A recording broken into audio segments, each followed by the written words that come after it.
परमात्मा सच्चित आनंद स्वरूप, आत्मा सच्चित और प्रकृति सत।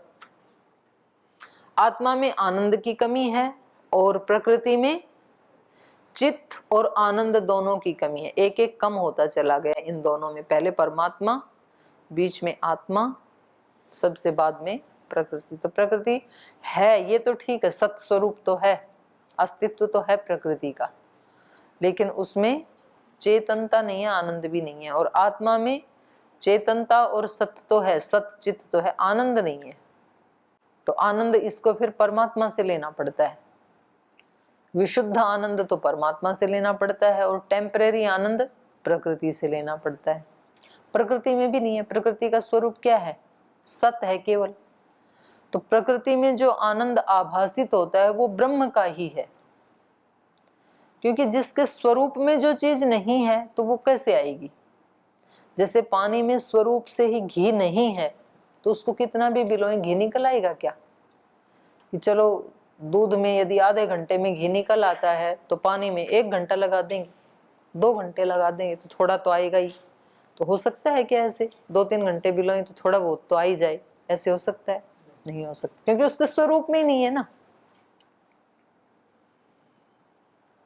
तेल तिल से आता है, नारियल से आता है, बालू से नहीं आता, क्योंकि बालू में है ही नहीं। तो कोई कहे कि उससे 1 घंटे में आता है तो इससे 2-3 घंटे निकालते हैं, कुछ तो 1-2 बूंद तो आ ही जाएगी मिट्टी से। तो नहीं 1-2 घंटे नहीं, 100 घंटे भी निकालेंगे तो भी 1 बूंद भी नहीं आएगी। क्यों नहीं आएगी? उसके स्वरूप में ही नहीं है, तो कैसे आएगी? तो प्रकृति का जो स्वरूप है वो क्या है? केवल सत स्वरूप है बस। तो उसमें चित्त और आनंद आ सकता ही नहीं है। तो शरीर, इंद्रिय आदि के जो विषय हैं, संसार के जो सुख हैं, उसमें जो सुख की प्रतीति होती है हमें, वो किस कारण से होती है? चेतन का ही रिफ्लेक्शन है। अंदर चेतन भी तो बैठा है ना इस शरीर के अंदर। तो हमें इस शरीर से यदि कहीं आनंद की और सुख की अनुभूति होती है तो वो वास्तव में वो आनंद किसका है? चेतन का ही है, खुद का। तो इसलिए ये जो उपदेशक हैं वो तो उदाहरण भी देते रहते हैं कि जैसे कोई कुत्ता उसको हड्डी को लेके जाता है, हड्डी में तो खून है नहीं, जब वो उसको चबाता है तो उसके अपने मुख से रक्त आता है, तो उसको लगता है कि हड्डी में से आ रहा है, तो इसलिए वो हड्डी को छोड़ता नहीं है। उसको भगाएं पिटाई करें तो भी मुंह में लेके भागता है। तो इस जीवात्मा को भी लगता है कि भाई ये संबंध क्यों छुड़वा रहे हैं हमारे से, इन संबंधों में तो सुख है, घर परिवार में तो सुख है। तो कह रहे नहीं, वो उनमें नहीं है, इस आत्मा में स्वयं का ही आनंद है, चेतन का ही है। क्योंकि आनंद केवल मात्र तीनों में किसके पास है? परमात्मा के पास ही है। और आत्मा बीच में है, उसके इधर प्रकृति है, ऊपर की तरफ परमात्मा है। तो नीचे की तरफ जाए यदि तो वो केवल सत्य है, वो चेतन भी नहीं है। और ऊपर की तरफ जाए तो आनंद और जुड़ जाता है फिर, और उसी की तलाश में है जो इसके पास नहीं है। आदमी किसकी तलाश करेगा? जो उसके पास नहीं है। जो पहले ही उसके पास है उसकी तलाश कौन करेगा? पहले ही आपके पास बहुत ठंडा मीठा पानी है, तो अब आप पानी की तलाश में बाहर क्यों जाएंगे? उससे श्रेष्ठ कहीं मिले तब तो जा सकते हैं। तो सत्य और चित्त तो ये खुद ही है, तो तलाश किसकी है इसको? आनंद की, क्योंकि वो इसके पास नहीं है स्वरूप से। अब ये आनंद ढूंढते ढूंढते बेचारा भटक जाता है, तो ये फिर प्रकृति में ही आनंद को देखने लगता है। तो ये संबंधों में आनंद नहीं है, वो जो संबंध हमें दिखाई दे रहा है उसका जो शरीर है, उस शरीर के अंदर जो चेतन बैठा हुआ है परमात्मा, हमें माता पिता भाई बहन सखा मित्र, इनमें जो हमें सुख की आनंद की प्रतीति होती है वो किसका आनंद है? उस व्यक्ति के अंदर जो परमात्मा बैठा है, उस परमात्मा का ही गुण है वो आनंद। और उस आनंद को लेके कहाँ तक जाना है? भूमा पर्यंत। क्योंकि ये रिफ्लेक्शन में तो थोड़ा थोड़ा ही स्वरूप मिलेगा ना, ये तो रिफ्लेक्शन है, पर वो असली मिलेगा तो फिर अनंत मिलेगा फिर। तो इसलिए उसकी खोज करते हैं फिर जो साधक होते हैं।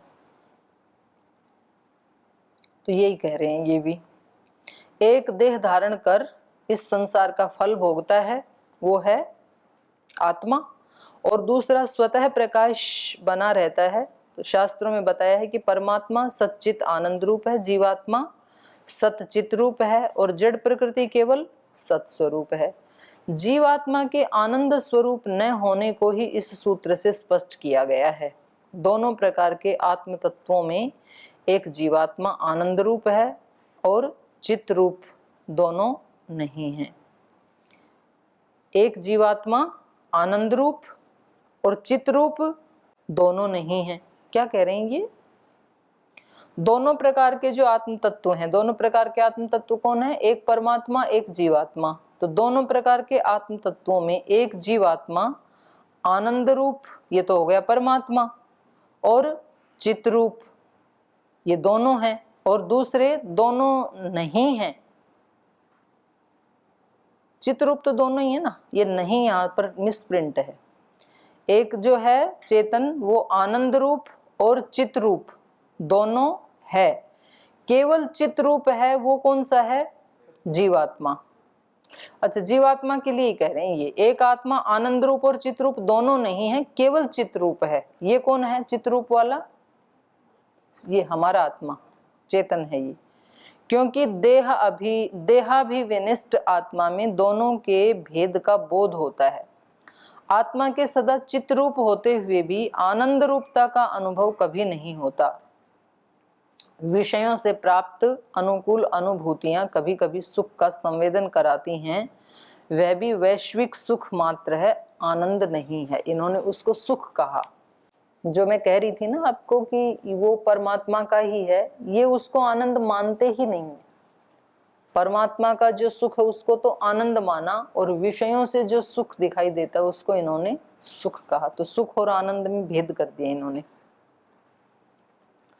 कतिपय व्याख्याकारों ने वैश्विक सुख और आनंद को पर्यायवाची पद मान करके अर्थ का वर्णन किया है, पर वह असंगत हो गया है। सुख और आनंद पदों में यह विवेक समझना चाहिए कि जो विषयों से अनुकूल अनुभूतियां होती हैं उनका नाम सुख है, और समाधि के बाद आत्म साक्षात्कार होने पर जो एक अतिशय दिव्य अनुकूलता या कैवल्य की अनुभूति होती है वह आनंद पद का अर्थ है। तो सुख विषयों से मिलने वाला और आनंद अपने आप से मिलने वाला या परमात्मा से मिलने वाला, वह केवल मोक्ष की दशा है। इसलिए उस अवस्था के विषय में कहा जाता है कि तब जीवात्मा परमात्मा के आनंद में लीन रहती है। तो इस सूत्र के द्वारा परमात्मा की आनंद रूपता का जीवात्मा में स्वाभाविक होने का निषेध किया है कि जो आनंद है वो इसमें स्वाभाविक नहीं है। इसको जब आनंद मिलेगा तो परमात्मा की कृपा से मिलेगा, स्वाभाविक नहीं मिलेगा इसको, क्योंकि इसके अंदर है ही नहीं। शास्त्र में और चैतन्य दोनों में समान है।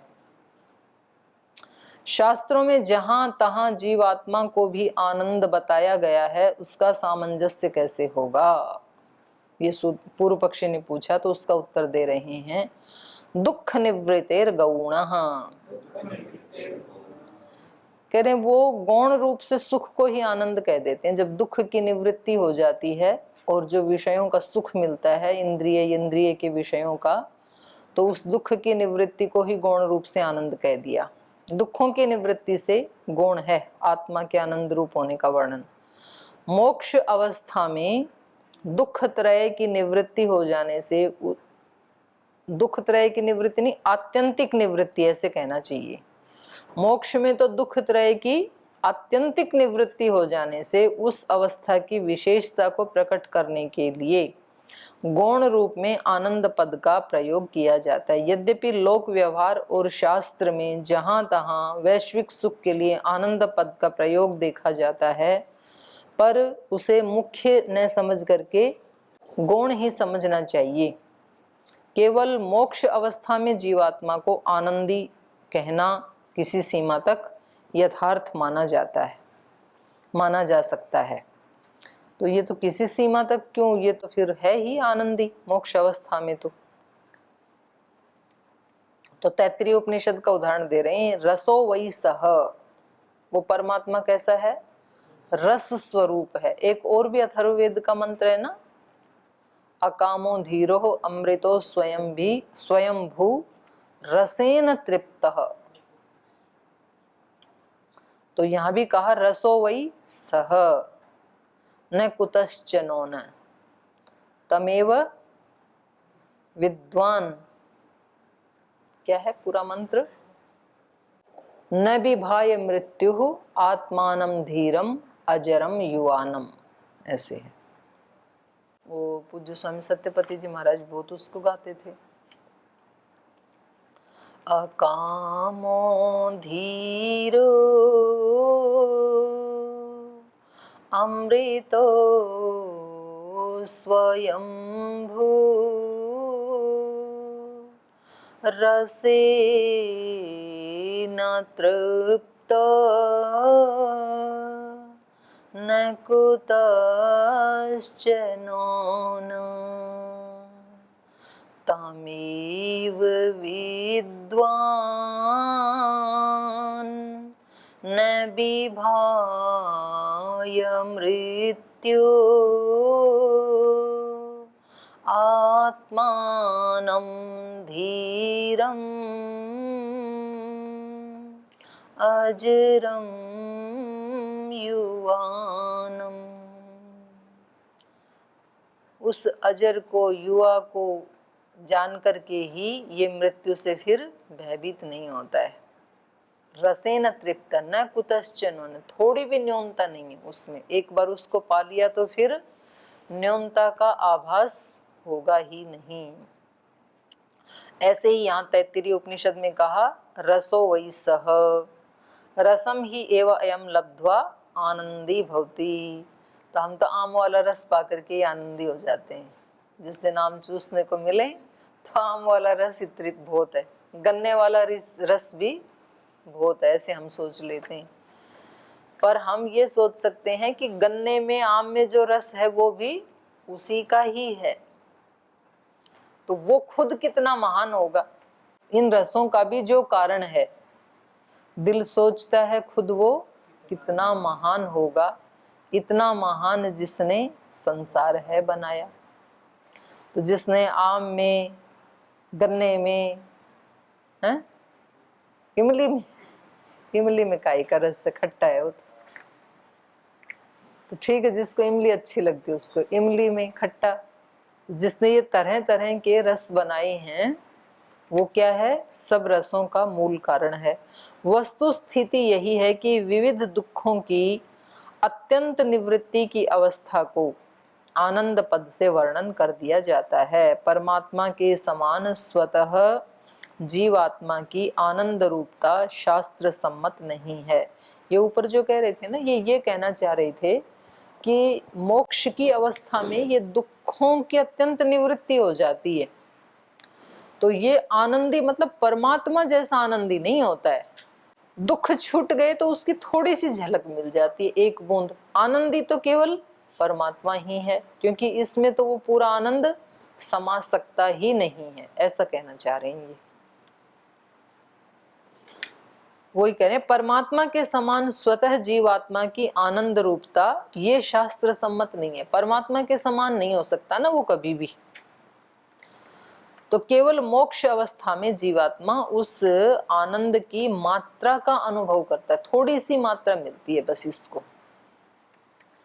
कतिपय शास्त्र वचनों के आधार पर ये क्यों न मान लिया जाए कि मोक्ष अवस्था आनंद रूप है और वही जीवात्मा को प्राप्त हो जाती है, ऐसा क्यों ना मान लें। तो इसका उत्तर दे रहे हैं, विमुक्ति प्रशंसा मंदानाम। बोले विमुक्ति में जो आनंद की प्रशंसा की गई है वो मंद आत्माओं के लिए है, क्योंकि ये जो मंद आत्माएं हैं ये लालच के कारण ही चलती हैं। तो इनको लालच दिखाया जाता है कि भाई आपको जो आनंद यहाँ मिल रहा है इससे भी ज्यादा आनंद मोक्ष में मिलेगा, बड़ा आनंद। तो तब वो कहीं चलने को तैयार होते हैं। और हम सब ऐसे लालची आत्माएं हैं, अगर हमारे को बता दिया जाए कि कुछ नहीं मिलने वाला है तो बोले फिर क्यों चलें। तो फिर तो ठीक, अपने जैसे सारी दुनिया चल रही वैसे ही हम भी चलें। तो ये तो मंद आत्माओं के लिए है। कह रहे हैं विमुक्ति प्रशंसा, मोक्ष की प्रशंसा मंदानाम अज्ञानियों के लिए है। शास्त्रों में जहां तहां इस प्रकार का विशेष रूप से मुक्ति की प्रशंसा की गई है, वह केवल इसलिए कि मंद अधिकारियों की भी उस ओर प्रवृत्ति हो सके। जो व्यक्ति शास्त्रीय रहस्य से अनभिज्ञ हैं, अज्ञानी हैं, वे वास्तविकता को न समझते हुए अध्यात्म की ओर प्रवृत्त नहीं होते हैं, सांसारिक लुभावने विषयों में फंसे रहते हैं और कल्याण मार्ग से वंचित रह जाते हैं। वे अध्यात्म मार्ग की ओर प्रवृत्त हो सकें, इसलिए मुक्ति की उस रूप में प्रशंसा की जाती है।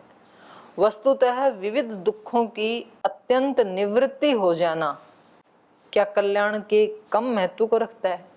माने इसको, ये आनंदी तो नहीं होता है, पर इसके दुखों की अत्यंत निवृत्ति हो जाती है। यही अपने आप में बहुत बड़ा सुख है। इसके लिए तो दुख कभी भी ना हो।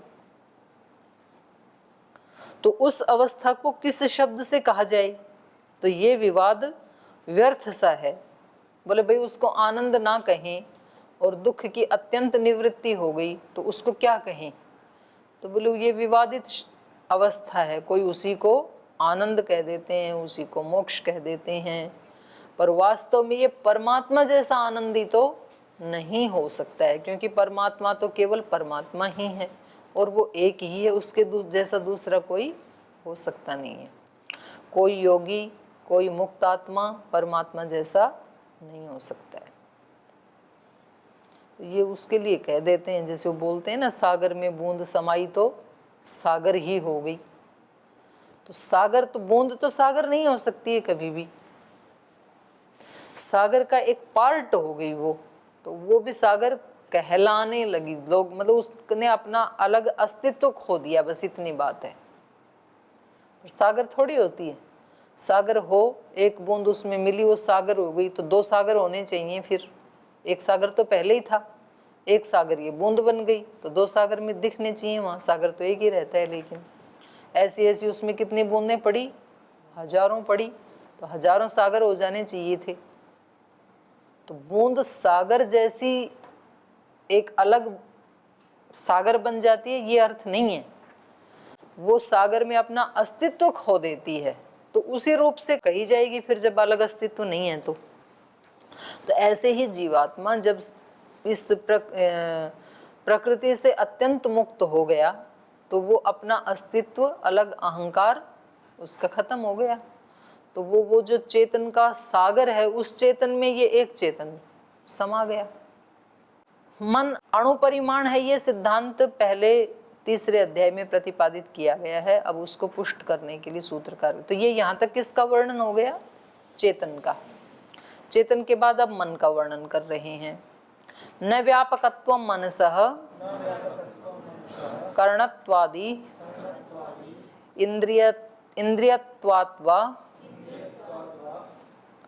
वास्यादिवत् चक्षुरादिवत्। वास्य, वास्य मतलब वसूला। मनसः व्यापकत्वम न, मन का व्यापकत्व नहीं है, व्यापक नहीं है मन। करणत्वात्, क्योंकि करण है, तो करण तो किसी एक देश में ही होगा ना, साधन होता है वो तो करणत्वात् मनसः व्यापकत्वम न वास्य आदिवत्। वसूला, जो वो खाती के पास होते हैं ना, लकड़ी को छीलने वाला, तो वो जैसे साधन है, तो ऐसे ये भी एक साधन है। वास्य आदिवत्, या फिर मन क्या है? एक इंद्रिय भी है, अंतः इंद्रिय, इंद्रियत्वात्वा चक्षु आदिवत्। चक्षु आदि इंद्रिय, चक्षु सर्वव्यापक थोड़े ही है। चक्षु को कहाँ तक दिखाई देता है? एक सीमित एरिया में दिखाई देता है ना। जैसे यहाँ चक्षु है तो यहाँ का ही दिखाई देगा, फेज वन का नहीं दिखेगा इसको, क्योंकि ये एक इंद्रिय है। तो ऐसे ही मन भी एक इंद्रिय ही है। चक्षु तो बाह्य इंद्रिय है, मन अंतः इंद्रिय है। तो मन को भी सब जगह का नहीं पता लगेगा, व्यापक नहीं है वो भी। जैसे इंद्रियां सर्वव्यापक नहीं है, ऐसे मन भी एक इंद्रिय होने से सर्वव्यापक नहीं है। मन की व्यापकता संभव नहीं है करण होने से, करण माने साधन, वास्य आदि के समान, या इंद्रिय होने से चक्षु आदि के समान। कोई भी करण अर्थात किसी वस्तु का साधन और इंद्रिय सदा एकदेशी अर्थात परिच्छिन्न नहीं हो सकते हैं, उनका व्यापक या विभू होना संभव नहीं है। कारण यह है कि यदि साधन अथवा इंद्रिय को व्यापक माना जाए तो वह अपने कार्य या विषय के साथ सदा संबद्ध रहेगा। फिर तो अगर इसको व्यापक मान लें तो सदा ही सब जगह ही है ना, फिर साधन कैसे बनेगा। तो इसलिए कह रहे हैं और तब प्रतिक्षण उस कार्य का संपादन और विषय का ज्ञान होता ही रहना चाहिए, पर ऐसा कभी नहीं होता है और न ऐसा होना संभव है। तो इसलिए करण या इंद्रिय को परिच्छिन्न माना जाता है। तो मन भी इसी प्रकार करण है और मन भी इसी प्रकार एक इंद्रिय है, तो इसलिए वह परिच्छिन्न माना जा सकता है, व्यापक नहीं माना जा सकता। तो ये तो सभी दर्शनों ने इसको ऐसे ही माना है, सांख्य, योग, न्याय, वैशेषिक सब ने ऐसे ही माना है। मन की परिच्छिन्नता को पुष्ट करने के लिए सूत्रकार एक हेतु और प्रस्तुत कर रहे हैं, सक्रियत्वात् गतिश्रुते है। कह रहे हैं ये सक्रिय रहता है ना, इसलिए इसकी गति कही जाती है, गतिमान है ये। तो गति तो वही होगी ना जो यहाँ है और वहाँ नहीं है, तभी तो गति होगी। जैसे मानो गाड़ी यहाँ है और फेज 1 में नहीं है, तो तभी तो चल के वहाँ जाएगी। यदि वो एक ही बार सब जगह व्यापक है तब जाएगी कहाँ, तो गति होगी कहाँ व्यापक हो तो। गति विषयक श्रुति से क्रिया वाला होने के कारण, वो पहला ही मंत्र है ना, दूरंगमम ज्योतिषाम ज्योतिरेकम यद जाग्रतो दूरम उदयति। तो एति दूरम होता एति, जा रहा है, तो ये श्रुति है ना, इसकी गति करने का श्रुति प्रमाण है। वेद और वैदिक साहित्य में मन की गति का उल्लेख किया गया है। मन एक देश से देशांतर को जाता है। एक देह में इसकी स्थानांतर प्राप्ति युक्ति और तर्क से प्रमाणित होती है। जो वस्तु क्रिया युक्त होती है वो व्यापक नहीं हो सकती। मन को गति विषयक श्रुति के आधार पर सक्रिय होने के कारण परिच्छिन्न मानना चाहिए। वही उदाहरण दे दिया इन्होंने, यद जाग्रतो दूरमुदयति दैवम तद सुप्तस्य तथैव एति। और यजुर्वेद में, ऋग्वेद में भी कह दिया, स्थिरम मनश्चक्र में जात इंद्र।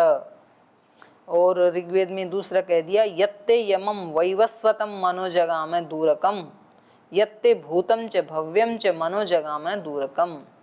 और गीता ने क्या कहा, चंचलम ही मनः कृष्ण।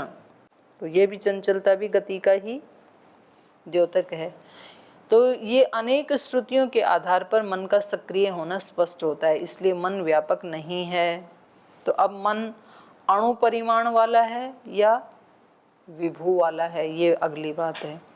मन के अणु परिमाण होने से क्या उसे नित्य भी माना जा सकता है? क्योंकि अणु को क्या मानते हैं, नित्य मानते हैं। और ये अणु परिमाण वाला है, तो क्या ये नित्य भी है क्या? तो कह रहे हैं न निर्भागत्वम तद योगात् घटवत्। निर्भागत्वम न, कह रहे हैं अवयव, निरअवयव नहीं है, अवयव वाला, निरअवयव नहीं। तद योगात्, तद योगात् अवयवों के योग से बना है ये। घटवत, घट के समान। अणु परिमाण वाला है तो कैसे ये अवयवों से बना है भाई? उसको पढ़ते हैं। जो वस्तु निरअवयव होती है वो नित्य कही जाती है, क्योंकि वह किन्हीं अवयवों से मिलकर बनी हुई नहीं होती। कुछ तत्व मिलकर ही आगे परिणत हुआ करते हैं। मन कैसा है? निर्भाग। निर्भाग माने निरअवयव, निरअवयव नहीं है, क्योंकि उसका परिमाण सत्वरज तम रूप अनेक तत्वों के अन्योन्य मिथुन के अनंतर होता है। अच्छा, उस दृष्टि से ये निरअवयव नहीं है, क्योंकि मन तो कहाँ आकर के बना? अहंकार के बाद बना ना। तो उस दृष्टि से ये कह रहे हैं कि ये निरअवयव नहीं है, क्योंकि कुछ तत्वों से मिलकर के जो एक चीज उत्पन्न हुई सबसे पहली, वो क्या है? महतत्व। महतत्व के बाद भी फिर अहंकार, वो भी कुछ तत्वों से मिलके बना। और उसके बाद फिर एकादश इंद्रियां और मन। सांख्य की दृष्टि तो यही है ना। तो उस दृष्टि से माने परिमाण भले ही इसका अणु है, लेकिन ये निरवयव नहीं है। मन निर्भाग अर्थात निरवयव नहीं है, क्योंकि उसका परिमाण सत्वरज तम रूपी अनेक तत्वों के अन्योन्य मिथुन के अनंतर होता है। तो इसलिए घटादि पदार्थों के समान अनेकों के योग से परिणत हुआ मन नित्य नहीं हो सकता, क्योंकि जो अनेकों के योग से होता है वो नित्य नहीं होता है। मन को सूत्रकार ने अणु परिमाण बताया है और शब्द प्रमाण के आधार पर उसे परिणत हुआ कहा है। तो अणु परिमाण होने पर भी मन परम अणु परिमाण नहीं है। परम अणु परिमाण तो मूल प्रकृति है या परमात्मा है। तो अहंकार तत्वों से मन की रचना होती है। उपनिषद में कहा अन्नमयम ही सौम्य मनः, ये कहा है अन्नादि उपभोग करने पर मन अपने कार्य संपादन में सशक्त रह पाता है। इन सब आधारों पर मन की अनित्यता को स्पष्ट रूप से कहा गया है। कौन सी वस्तु नित्य और कौन सी अनित्य है, ये अब आगे प्रसंग चलेगा 98 नंबर सूत्र से। तो इसको अगली कक्षा में पढ़ेंगे। आज यहीं विराम करते हैं।